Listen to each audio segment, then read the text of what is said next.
সীমার চিকিৎসা শুরু হয়।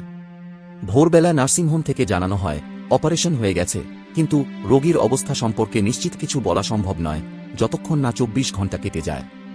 এরই মধ্যে প্রদীপের হাতে একটি প্রেসক্রিপশন ধরিয়ে দেওয়া হয় এবং ওষুধ কিনে আনার জন্য বলা হয়। প্রেসক্রিপশন হাতে নিয়ে প্রদীপ এক মুহূর্ত চুপ করে থাকে। এরপর নিজের অসহায়তা বুঝতে পেরে ভেঙে পড়ে। জীবন কেবল ভালো সময়ের উপর নির্ভর করে চলে না। অর্থের অভাবে এক মুহূর্তের বিলম্ব যে কত বড় বিপর্যয় ডেকে আনতে পারে, প্রদীপ আগে কখনো ভাবেনি। 15 দিনের মাথায় সীমাকে নার্সিংহোম থেকে বাড়িতে আনা হয়।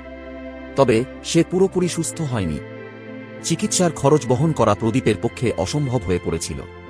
তাই বাধ্য হয়েই তাকে বাড়ি নিয়ে আসতে হয়।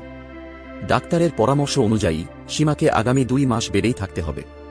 কিন্তু এ দীর্ঘ পথ প্রদীপের জন্য যেমন মানসিক তেমনি আর্থিক দিক থেকে বড় চ্যালেঞ্জ হয়ে দাঁড়ায়। প্রদীপ আর আগের মতো নেই।